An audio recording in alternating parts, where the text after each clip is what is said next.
40వ కీర్తన మొదటి 2 వచనాలు చదువుకుందాము. యెహోవా కొరకు నేను సహనముతో కనిపెట్టుకుంటుని, ఆయన నాకు చెవియొగ్గి నా మొర్ర ఆలకించెను. నాశనకరమైన గుంటలో నుండి, జగటగల దొంగ భూమిలో నుండి ఆయన నన్ను పైకెత్తిన. నా పాదములు బండ మీద నిలిపి నా అడుగులు స్థిరపరచను. చాలు. ఇక్కడ మరి దావీదు భక్తుడు ఏమంటాడంటే, యెహోవా కొరకు నేను సహనముతో కనిపెట్టుకుంటుని అన్నాడు. దేని కోసం కనిపెడుతున్నాడు? ఆయన సహాయం కోసం దేవుణ్ణి అడుగుతూ ఉన్నాడు. ఆయన్ని శ్రమలో నుండి తప్పించమని దేవుణ్ణి అడుగుతూ ఉన్నాడు. మరి ఆయనకి శత్రువు ఉన్నాడు. ఆయన పేరు సౌలు. ఆయన ఈ దావీదును చంపాలని ఎప్పుడూ తిరుగుతూ ఉంటాడు.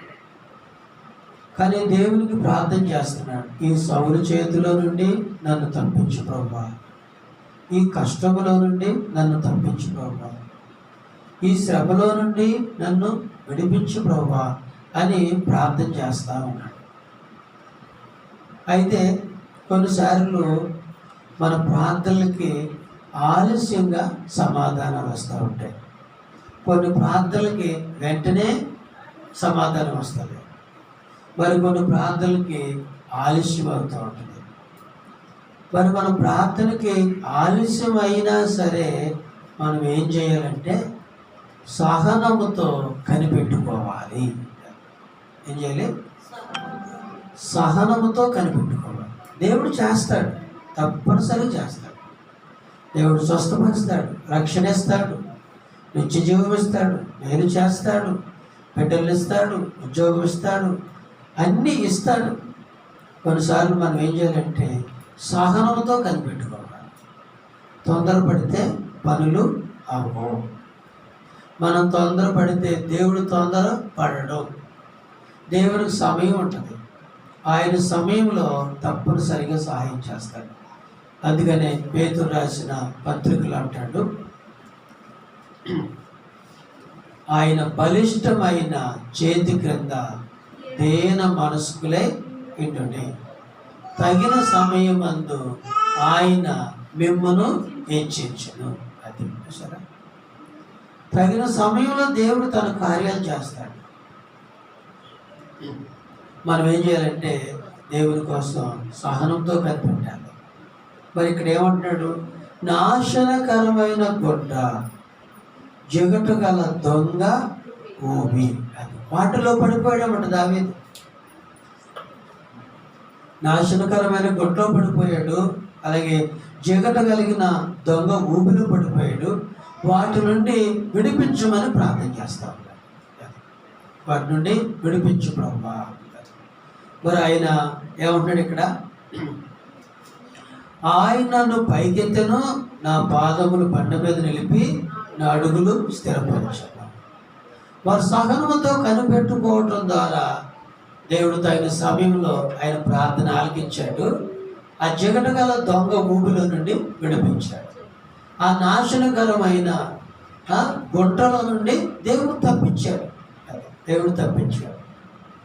కాబట్టి మనము ప్రతి విషయంలో దేవునికి ప్రార్థించాలి. భయపడకూడదు, బాధపడకూడదు, దిగులు పడకూడదు, తొందరపడకూడదు. ప్రార్థించాలి దేవుడికి. ప్రార్థించినప్పుడు మన శ్రమలన్నిటి నుండి ఆయన విడిపిస్తాడు. చూడండి ఇక్కడ దేవుని వాక్యంలో 34వ కీర్తన 4వ వచనం చూడండి. 34వ కీర్తన, నేను యెహోవా యొద్ద విచారణ చేయగా ఆయన నాకు ఉత్తరమిచ్చెను, నాకు కలిగిన భయములు అన్నిటిలో నుండి ఆయన తప్పించాడు. చూసారు ఇక్కడ ఎవరిని? ఆయన కొన్ని భయాలు వచ్చాయి కానీ ప్రార్థన చేశాడు. ఆయనకి భయాలు కలిగినప్పుడు దేవుడికి ప్రార్థన చేస్తే ఆ భయాలన్నిటి నుండి రక్షించను అనే వాక్యం చెప్తుందా? కాబట్టి మరి మనకు భయాలు కలిగినప్పుడు ప్రార్థించాలి తప్పనిసరి. మనం ప్రార్థించడం ద్వారా, మనం మొరపెడటం ద్వారా మన భయాల నుండి, మన విచారాల నుండి, మన చింతల నుండి అవి తప్పనిసరిగా విడిపిస్తాడు. తర్వాత 34 కీర్తన 6వ వచనం కూడా చూడండి. ఈ దీనుడు మొరపెట్టగా యెహోవా ఆలకించెను, అతని శ్రమలు అన్నిటిలో నుండి అతన్ని రక్షించెను. శ్రమలన్నిటిలో నుండి రక్షించాడంట దేవుడు. ఇందాక భయాలన్నిటి నుండి రక్షించాడు, ఇక్కడ ఆయన శ్రమలు అన్నిటిలో నుండి రక్షించెను. కాబట్టి మనకి ఏ శ్రమ వచ్చినా, శ్రమ వస్తే ప్రార్థించాలి అని దేవుడు చెప్పాడు. మనం ప్రార్థించడం ద్వారా ప్రతి సమస్యను, ప్రతి శ్రమను ఆయన విడిపిస్తాడు, మనం రక్షిస్తూ ఉంటాడు. చెప్పాలంటే దావీదు ప్రార్థన ద్వారానే బ్రతికాడు. ఆయనకి చాలా కష్టాలు వచ్చినాయి, ఆయనకి చాలా సమస్యలు వచ్చినాయి. అయితే ప్రార్థన ద్వారా ఆ కష్టాలన్నిటి నుండి బయటపడ్డాడు. ప్రార్థన లేని వాళ్ళే కష్టాల్లో పడిపోతారు. ఒకసారి ప్రార్థన లేకపోవడం వల్ల కొన్నిసారి శోధనలో పడిపోతుంటాం. అందుకని ప్రభు చెప్పారు, మీరు శోధనలో ప్రవేశించకుండా ఉండినట్లు మెలకువగా ఉండి ప్రార్థన చేయండి. మీరు కొంతమంది గురువారం ప్రార్థనకు రాలా.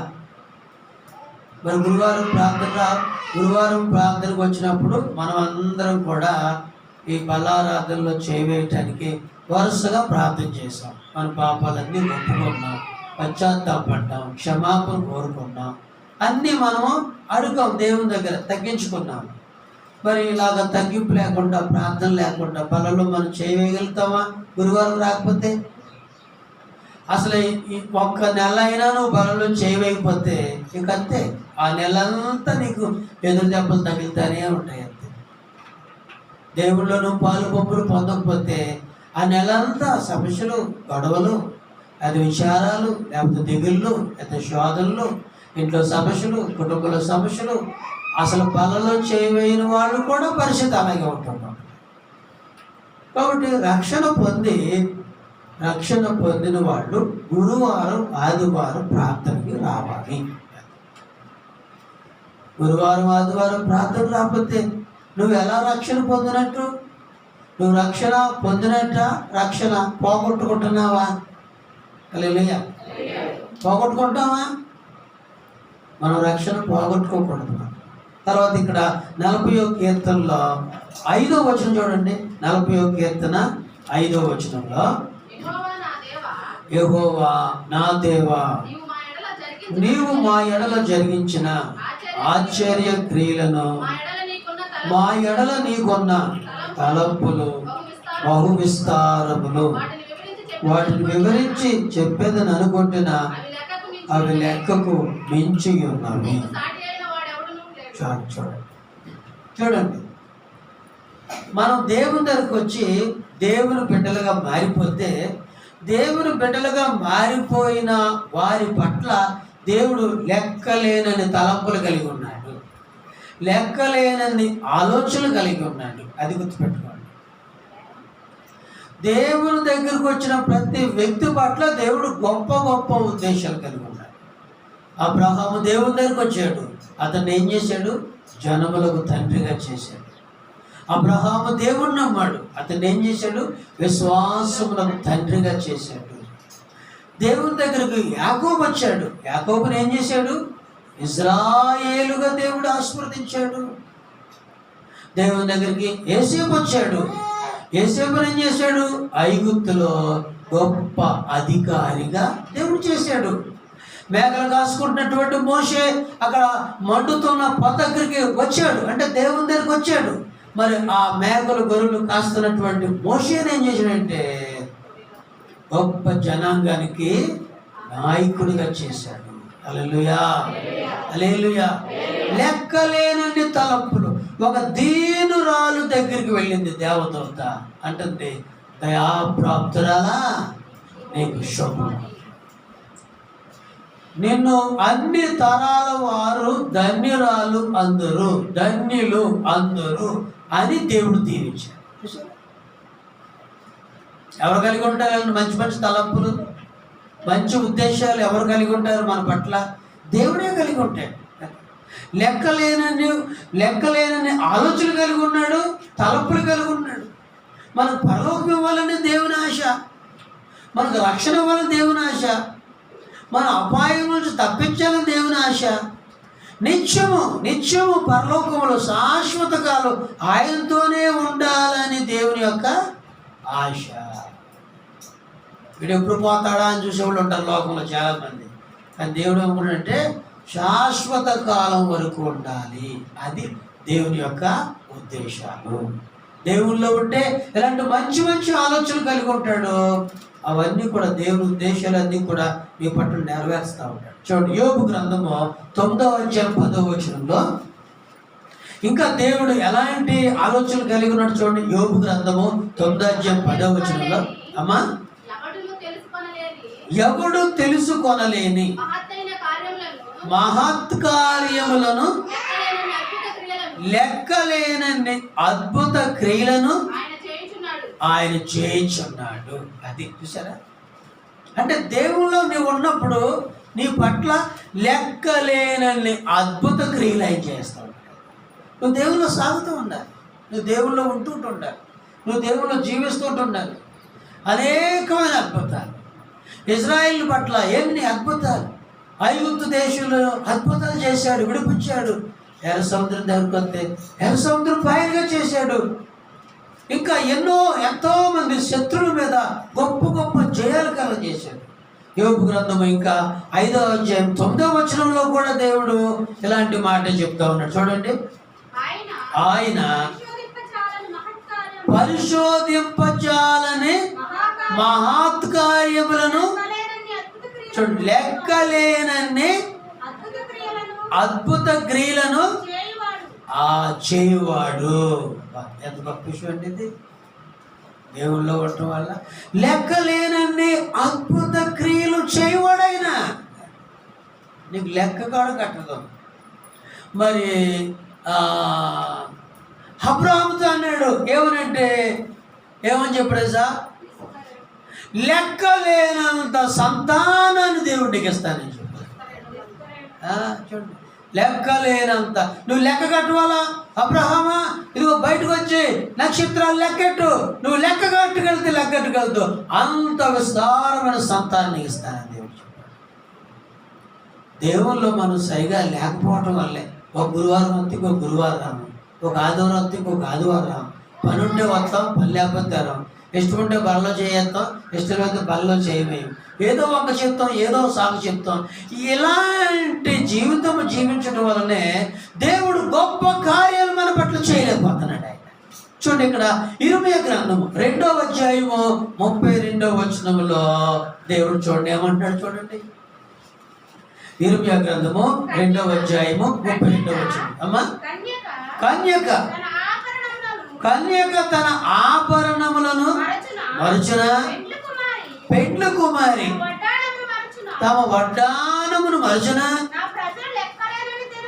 నా ప్రజలు లెక్కలేనన్ని దినములు నన్ను మరిచి ఉన్నారు. చూడండి, దేవుడు ఏమంటున్నాడు?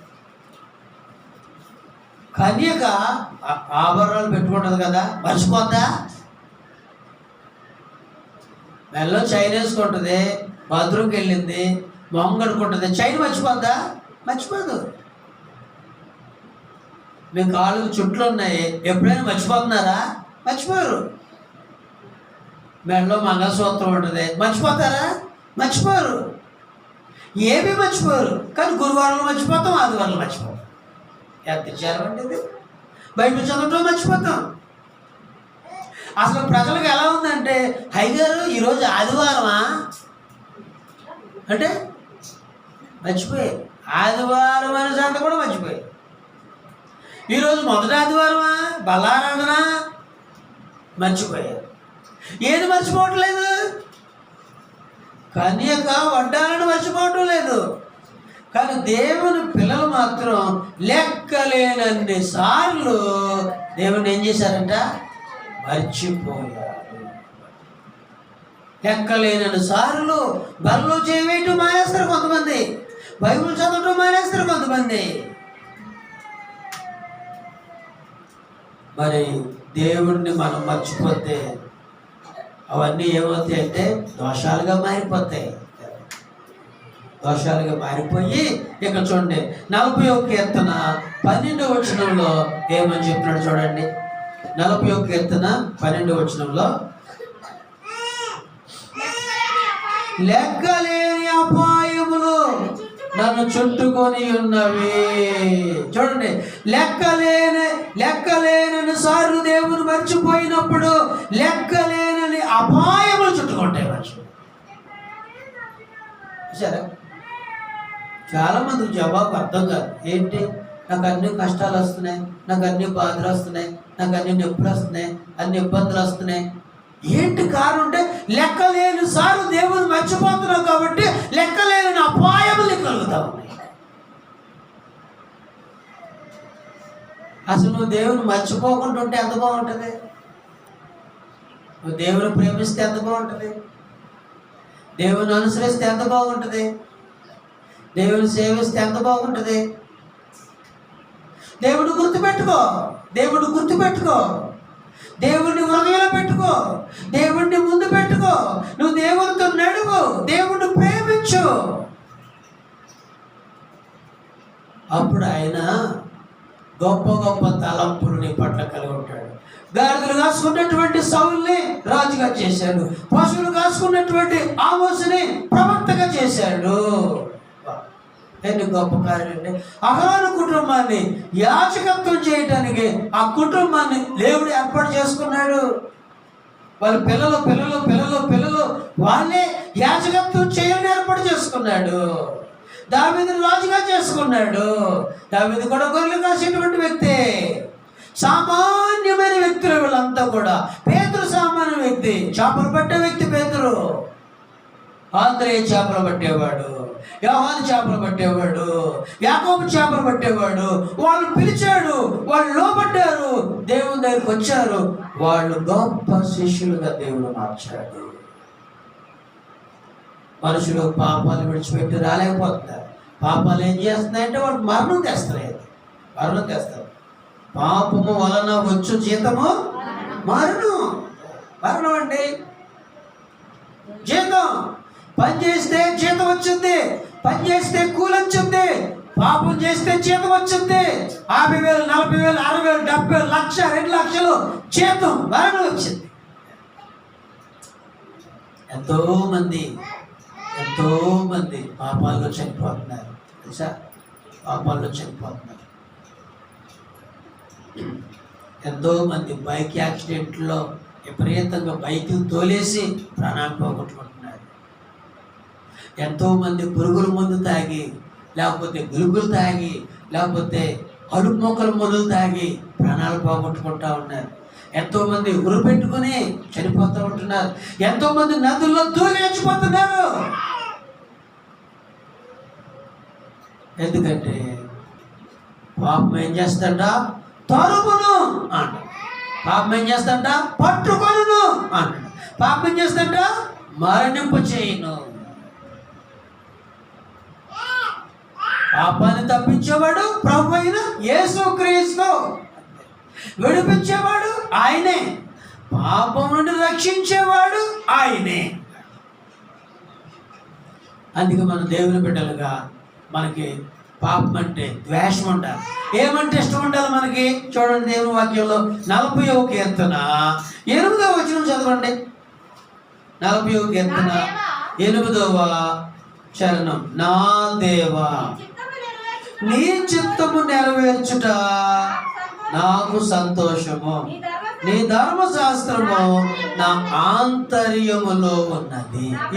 ఇది మనకి ఇష్టం అంటారు.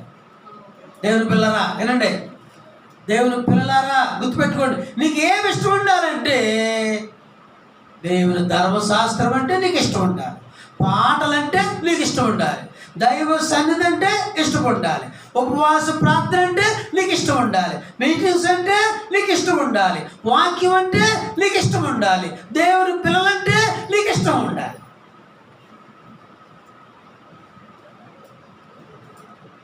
నేను మొన్న ఒక అమ్మాయిని అడిగాను, నువ్వు నాటికలు చూస్తున్నావు అంటగా పొలంలో చేస్తున్నావా అన్నాను.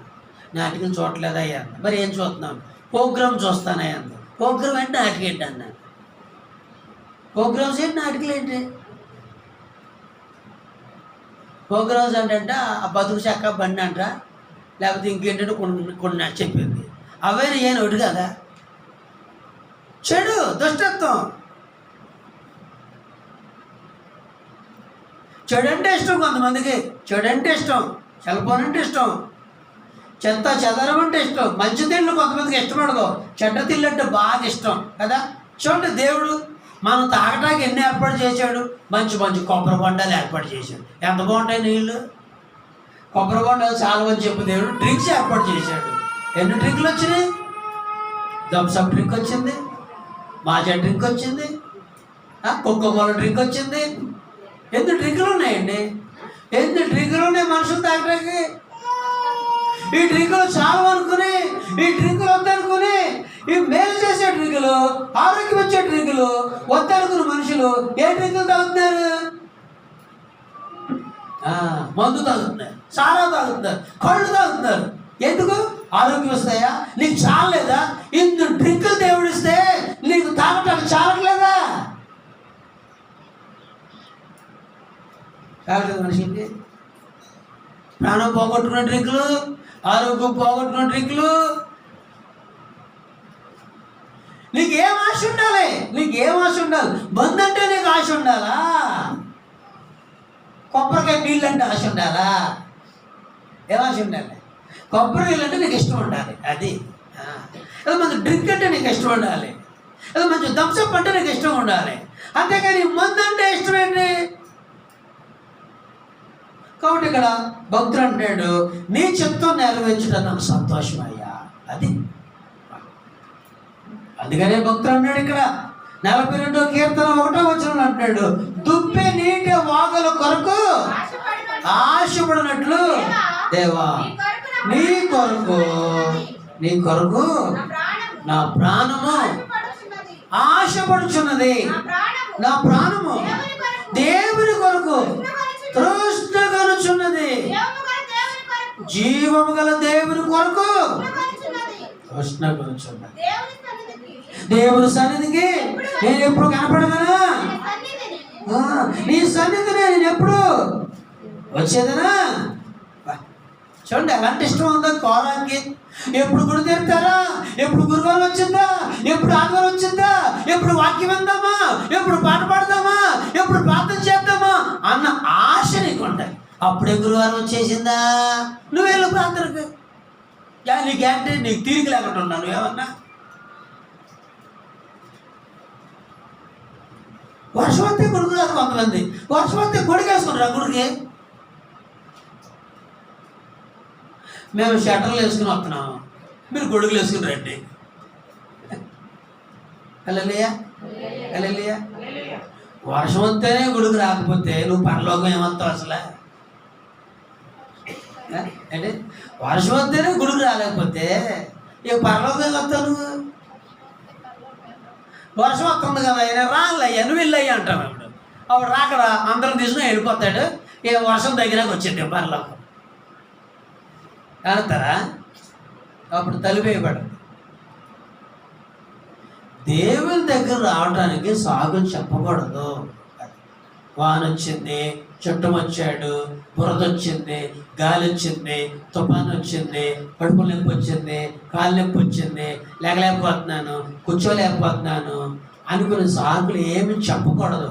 ఈ సాకులు చెప్పుకొని ఏ పనులు చేయకుండా ఇంట్లో ఉండగలుగుతావా? ఉండగలుగుతావా? సాకులు చెప్పుకుని ఇంట్లో ఉండగలుగుతావా? ఉండలేవు కదా.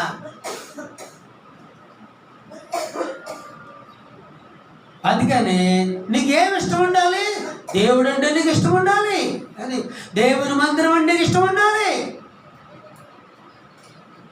కొంతమంది పని అంటే బాగా ఇష్టం, పని అంటే అంత ఇష్టమో చేతనే ఉంటారు బాబాయ్. వాళ్ళకి ఎంత ఓపుకో పని చేయాలంటే, పని అంటే అంత ఇష్టం వాళ్ళకి. మా అత్త కూడా పని అంటే ఇష్టమే, పనిలో సాగుదా ఉంటుంది. ఎంత పనైనా చేయమను పని చేస్తూ ఉంటారు. విస్తారమైన పనుల వల్ల చింత కలిగి, వేదన కలిగి, దుఃఖం కలిగి ఆమె బాధపడేది. కానీ మరియా దేవుని పాదాల దగ్గర కూర్చొని సంతోషంగా ఉండగలిగింది. హల్లెలూయా, హల్లెలూయా. కాబట్టి దేవుని చిత్తము నెరవేర్చుట నాకు సంతోషము అన్నాడు. చూడండి 39వ కీర్తనలో 4 నుండి 6 వచనాలు మనం చదువుకుంటే చాలా విషయాలు రాయబడ్డాయి. ఏంటంటే, యెహోవా నా అంతము ఎట్లుంటున్నది, నా దినముల ప్రమాణము ఎంత అయినది నాకు తెలుపుము. నా ఆయువు ఎంత అల్పమైనదో నేను తెలుసుకొనగోరుచున్నాను. నా దినముల పరిమాణము చూడమ్మా, ఏం చేశాడంట? మన దినముల పరిమాణం ఎంత ఉందంట? బెత్తెడంత చేసి ఉన్నావు. మా బెత్తెడంటే ఎంత? బెత్తెడంటే ఇదేనా? ఈ బెత్తడంత ఆయుష్ కోసం మనిషి ఏం చేస్తున్నాడు? ఈ 4 చేతులు 4 ఉంగరాలు కొడుతున్నాడు. ఆయుష్ ఎంత ఉంది? బెత్తడం ఉంది. ఈ బెత్తడు ఆయుష్కి ఎన్ని సంపాదించుకుంటున్నాడు? ఇంకా అక్కడ అంటున్నాడు, నీ సన్నిధిని ఆయుష్ కాలము లేనట్టే ఉన్నది. అసలు 5 సన్నిధులు అయితే ఆయుష్ లేనట్టే ఉంది. తర్వాత అంటాడు ఇంకా, చూడండి, ఎంత స్థిరుడైనను ప్రతివాడు కేవలము ఒట్టి ఊపిరి వలె ఉన్నాడు. చూడండి, ఎంత స్థిరుడైన అంటాం. వాడికి ఏంటమ్మా, వాడు బాగా సంపాదించేశాడు, వాడికి ఏంటమ్మా అంట. వాడికి ఏంటి కాదు, వాడు ఎంత తోడైనా, వాడు ఎంత స్థిరుడైనా రక్షణ లేకపోతే ఊపిరి అంటాడు. అంతే, ఊపిరి ఉంది కదా, ఊపిరి అంటాడు. ఏమన్నాడు ఇక్కడ? మనుషులు వట్టి నీడ వంటి వారే తిరుగులాడుదురు. వారు తొందరపడుట గాలికే కదా. వారు ధనము కూర్చుకుందరు కానీ అది ఎవరికి చేజిక్కును వారు తెలియదు. చూడండి, ఎవరు చేజిక్కును. అందుకనే ధనవంతుడు పరలోక రాజ్యంలో ప్రవేశించడం దుర్లభం. ఎందుకంటే డబ్బు ఆశ ఉన్నప్పుడు భక్తి రాదు, డబ్బు ఆశ ఉన్నప్పుడు రక్షణ రాదు, డబ్బు ఆశ ఉన్నప్పుడు దేవుని సన్నిధికి రాలేరు మనుషులు. ధనాపేక్ష సమస్తమైన కీడులకు మూలం. ఒక మాట చెప్పాలంటే, డబ్బు ఎక్కువైనా సరే కొవ్వు ఎక్కువైపోతుందంట. ఏంటి? డబ్బు ఎక్కువైనా సరే డేంజరే. డబ్బు ఎక్కువైనా కళ్ళు ఎక్కడికి వస్తాయి? మిద్ది మీద, నెత్తి మీదకి వస్తాయి డబ్బు ఉంటే. బాబాయ్, మనం అనుకుంటాం వాడు బాగా స్థిరపడ్డాడండి, వాడు బాగా సంపాదించాడండి. లేదు, గర్విష్ఠుడు, తల్లిని చోటు, భార్య చోటు, ఎవరిని చోటు, లెక్క చేయడు, మాటలు సరిగా రావు, ఏంటి గర్వంగా ఉంటాడు. పలకరించరు, జనాలతో కలవరు. ఆస్తి పరులు అందరూ కూడా ఊరికే డబ్బంతా పాడు చేయటమే. దేనికి పాడు చేయడం చెప్పండి? దేనికి పాడు చేస్తారు డబ్బులన్నీ? వ్యసనాలకి, త్రాగుడికి వేల రూపాయలు, బట్టలకి వేల రూపాయలు, కార్యక్రమాలకి వేల రూపాయలు, సరదాలకి వేల రూపాయలు. పేదోడేమో డబ్బు లేక, పని లేక ఎంతో ఇబ్బంది పడుతూ ఉంటాడు. డబ్బున్నాడేమో డబ్బులు ఏం చేస్తూ ఉంటాడు? అవలీలగా మంచినీళ్ళు తాగినట్లుగా డబ్బుని విచ్చలవిడిగా ఖర్చు పెట్టేస్తా ఉంటాడు.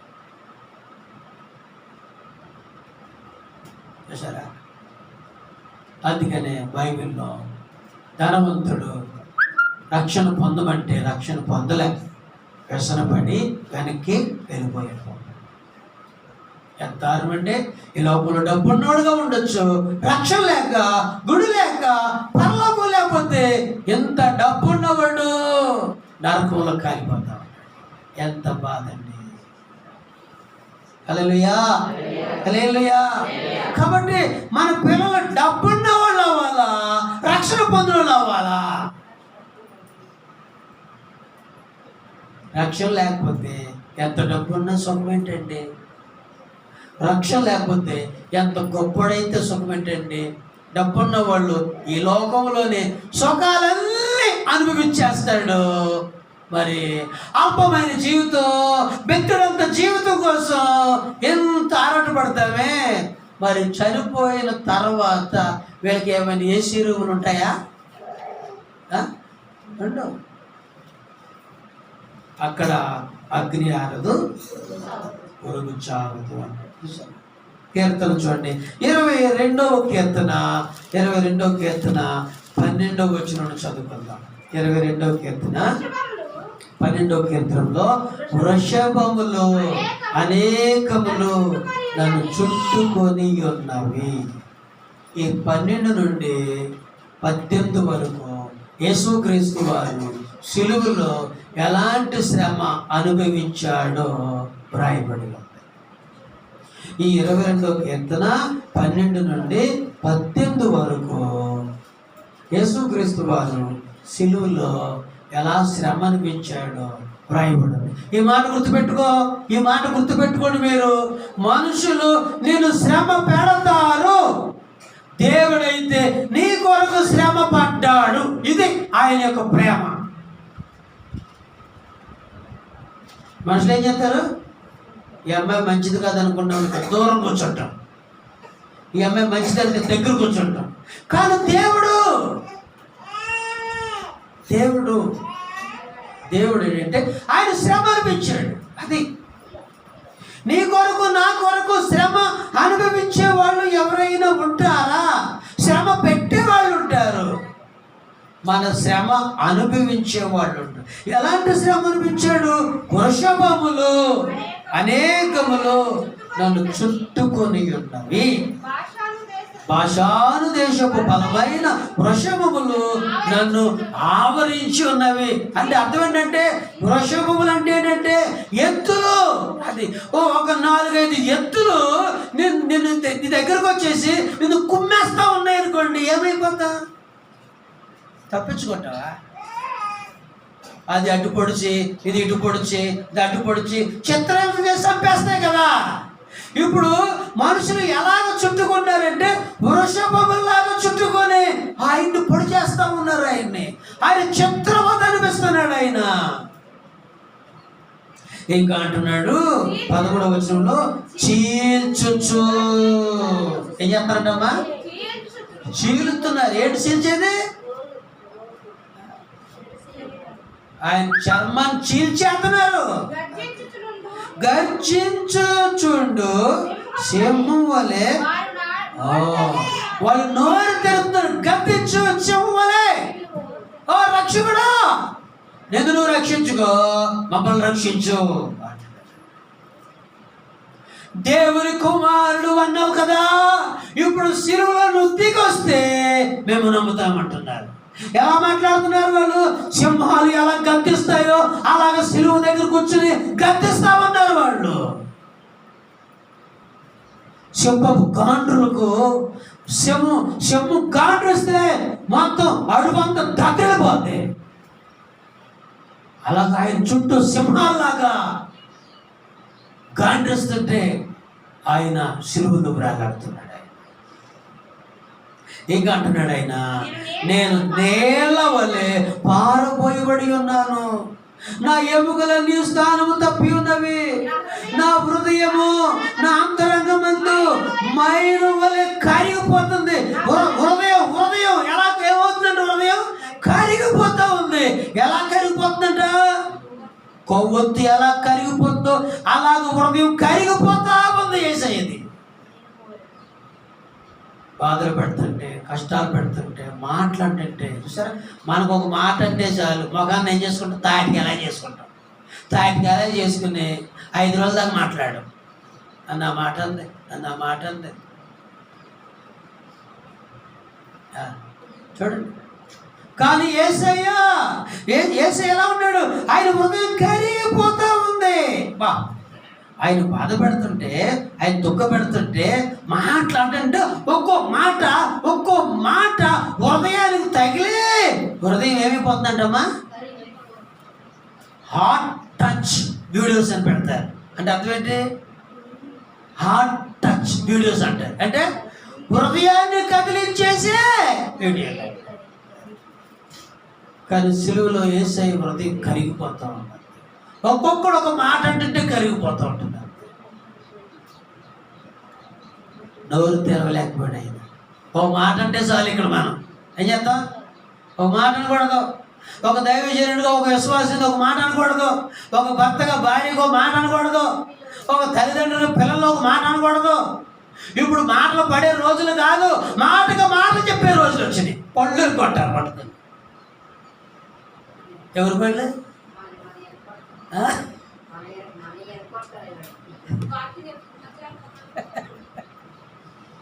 ఎలా ఉన్నాయి రోజులు? నీ పళ్ళు పగులుతాయి అంటే నీ నోరు పగులుతాను అని అంటున్నావా? పళ్ళు పగులు అనకూడదేక అంటే మన నోరు పగిలిపోతుంది. కానీ యేసు ప్రభు ఎలా ఉందంటే, ఒక చెంప కొడితే ఇంకో చెంప చూపించమ్మా. అది యేసు ప్రభు మార్గం.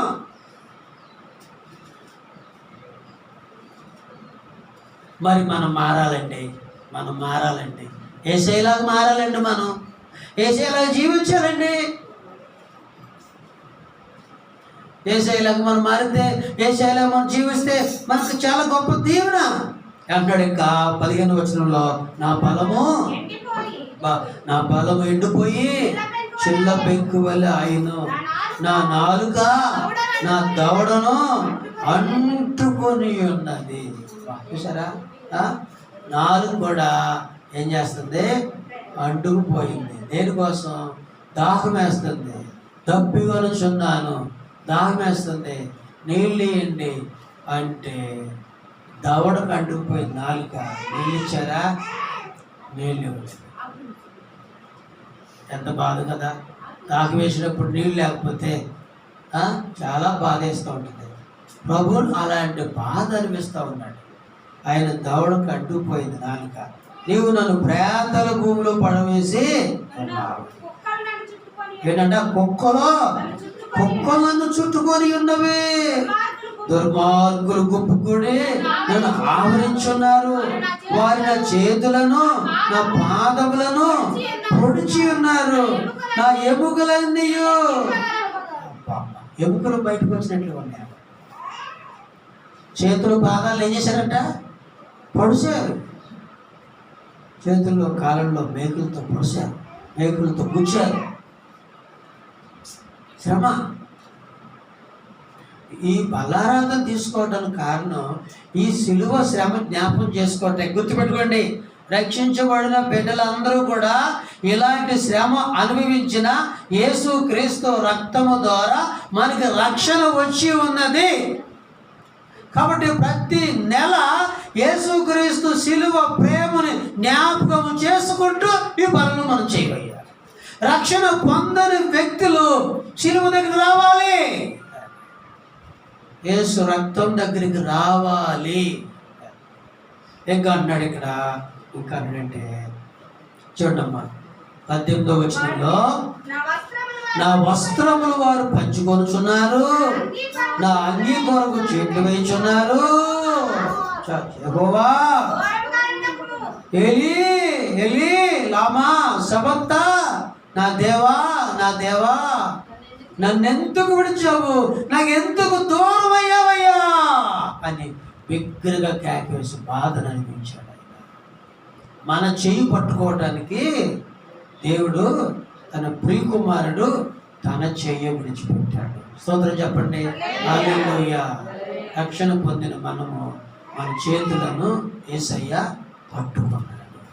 ప్రార్థన చేసుకుంటాం.